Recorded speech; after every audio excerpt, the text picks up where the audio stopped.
Hi, Tim from Midwest Supplies here. It's summer, and that means fruit is coming into season. And what does that mean? Pie? No. Jelly? No. Fruitcake? No. Jam? No. It means that it's time to make wine. Take the bounty of your garden, your trees, the orchard, the fields, and turn it into delicious wine. Don't waste it on pie or jam or anything like that. You don't need those. You need wine.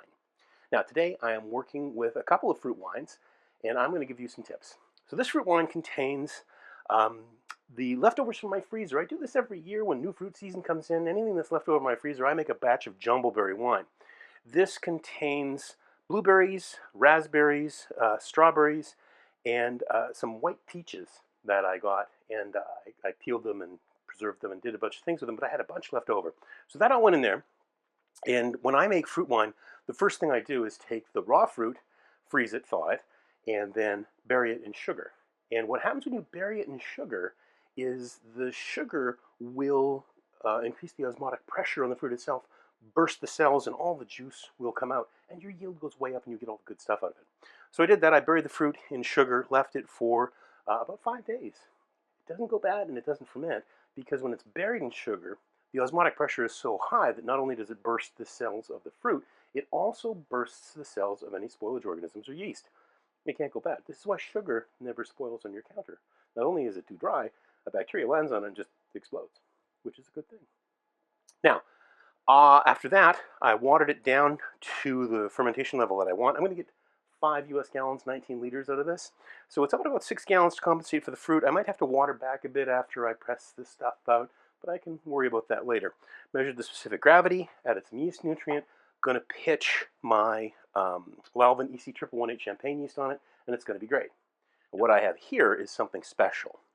This is 4 pounds of currants from my currant bush in my garden. Didn't have a great year last year. I usually get around 8 or 10 pounds. This is the sum total of a rather unfortunate year, but they've been frozen, thawed, and buried in sugar to do the extraction. If I just water them back, the maximum I could get out of this is about 1.5 gallons, maybe 2 gallons if I was stretching it. That's not what I really want.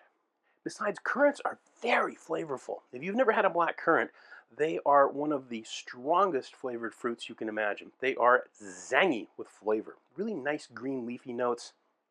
It makes my mouth water just to think of the smell, how good they are.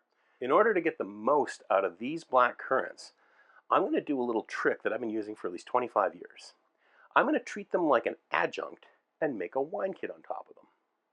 What that'll do is take all the goodness of that fruit and layer it into the wine kit. When you're choosing a kit to do this with, you want to either choose something to highlight with the fruit or something that's neutral to let the fruit express itself on top of that. What I've chosen is a little bit of middle ground. This is a Winemaker's Reserve Moscato kit, and it's got fantastic fruit character, but it's very soft. It's really gulpable. It's got almost a whole fruit salad going on. Moscato is one of the few grapes that actually tastes the way grapes taste when we imagine grapes. Winemaking grapes, if you try and eat them off the bunch, they are so intensely sweet and often have so many tannins, they're not that good to eat. But when we think of a bunch of grapes, yum, yum, yum, they're delicious. That's what that tastes like. And that's part of its charm, part of its beauty. It's really a drinkable wine.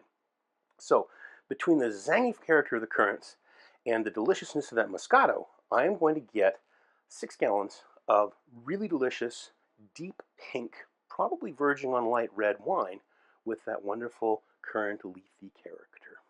So let's make it.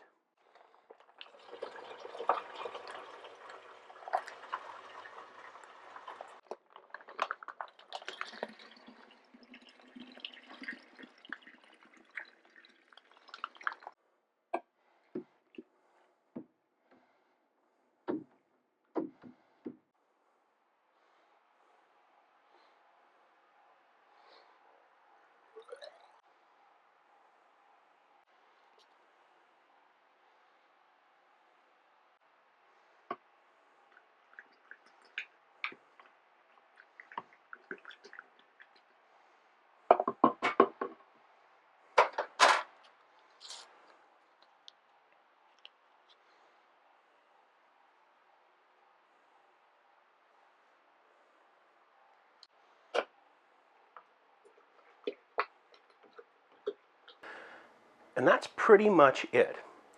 The kit itself is balanced for softness and the acid is fairly low, but the black currants have that astringency, the tannin, and a kick of acidity that's going to make this a zingy wine.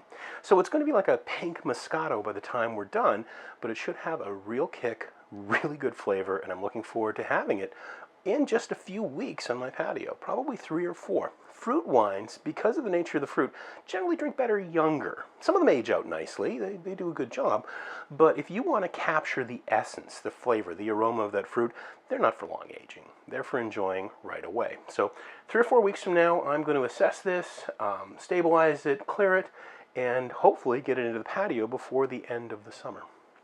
And the same with this one, more traditional, but it's going to be a delicious jumbleberry wine.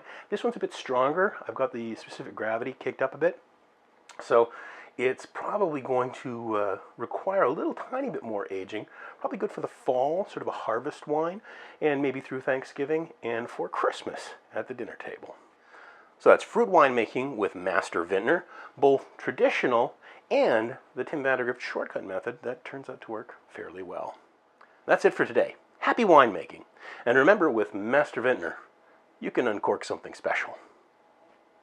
Even fruit wine.